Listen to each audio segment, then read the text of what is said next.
It's trite, but to not take yourself too seriously with the good stuff and the bad stuff.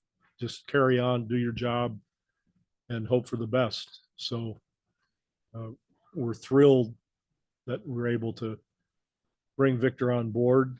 He's obviously a heck of a talent, a very mature young man, but just like with every draft pick, whether it's the first pick or the 27th pick or the 38th pick, we have a responsibility, each and every one, to try to create an environment where they can reach the best success possible for them. I'll know what I'm going to say to him when I get to know him a little bit better. We don't have a personal relationship yet, but from what I've seen, I don't think he's going to need a lot from me in handling pressure. His parents have already done a hell of a job. I'm not sure I understand your question, but there's a lot of difference between spirituality and basketball.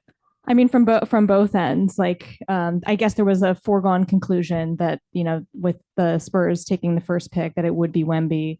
There have been murals going up around town. Just how has that interregnum period been in the city of San Antonio and within the organization? I guess that I can't speak for the city. I know how excited they are and how excited they were when we ended up with the first pick. But the city has always had a love affair with the Spurs, so it doesn't change no matter who we pick or what year it is. They've always been loyal, faithful fans who enjoy the Spurs, and the players in return have always understood their responsibility to the city. So we didn't do anything different in preparation. You know, we are who we are, and the city has always supported us. So we didn't take any extra steps to make this a whole lot different. That's a great question, because it is about expectations. It's about not skipping steps, which I say often. It's, you know, A to B to C to D in a variety of levels. You know, one is O's and X's in the game. The rules are a little bit different, obviously, than FIBA. You'll have to get used to that. Because of all the hype, he'll have a target on his back. So more than O's and X's to begin with, we'll be most interested in setting a framework and an environment where he's comfortable, where he can be Victor. He's not LeBron or Tim or Kobe or anybody else. He's Victor, and that's who we want him to be. So we'll do what we've done in the past with every player. We'll observe. We'll be there to counsel, to suggest, to answer questions, be available as they matriculate into a team, into a city, into a home, you know, where they're going to eat their meals, who's going to make their meals, every facet of an existence, just like each of us has an existence. We'll be very observant, but there's nothing in stone where we're going to already say this is the way it's going to be. People asked with Tim Duncan, what do you think he needs? What are you going to do? I said, I have no idea. We're going to get him on the court and we're going to see him play, and we'll go from there. But as far as being overly, you know, helicopter-like, that's not a good way to start. Compare players, so that'll never happen. As I just said, he's Victor, and that's who I want him to be, and that's who myself and our staff will coach. And of course, anybody would be excited about getting the number one pick in a draft. So I'm very excited. The guys that played for us last year and they're continuing have had a great summer. And I mean that with all my heart, a great summer. The coaches and the development people have been in charge of all that. I haven't done a damn thing except observe here and there. All of the players individually with skills, understanding how we want to play and how we have to play in this league as they get older and develop has been great.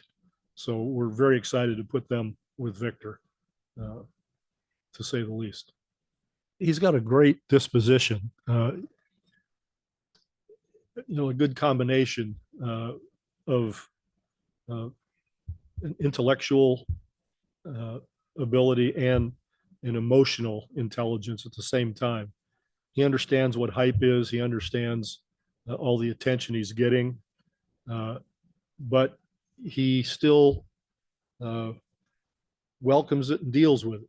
When he came out of the airport in New York City, came out and he signed autographs. He smiled with everybody. He kind of enjoyed the moment, that sort of thing. After 15 or 18 years, he might not enjoy it as much. But right now, he's been very accessible to everybody, and he's enjoying it. So I think he understands that there's a way to handle that responsibility and still let people feel, somewhat close to him. So he doesn't need a lot of advice in that area. Into the playoffs in the French league, and that just ended. But he will participate in the summer league. To what degree, we're not exactly sure yet. As I said before, I've only spoken with him on the phone a couple of times, so I got to get a better feel for where his head is at. Talk to his people who have trained him his whole life. They've been with our people, and we've got to make those decisions once we're all together. But he'll be there at some point. Well, whether you win a championship or you have a won-loss record that's not enviable like we did last year, players are resilient. They want to improve. They want to move on. They want to develop. So the won-loss actually is pretty irrelevant. We enjoyed the season because we had such great guys character-wise that it didn't matter how many we lost in a row. What mattered was the film session the next day and what we have to do. And they'd be at practice or the next game and try to fulfill everything we wanted them to do. So in a sense, it was one of the most, and this will sound strange, more enjoyable years. It was fun in a way, not being on TV much, and you just go to work and you don't worry about results other than players developing and a team understanding going forward. And they were A+ in all those regards, and they stuck together. Where a lot of teams that are in that situation really implode. So I was really proud of them, respected the hell out of them for being able to have that kind of mental toughness.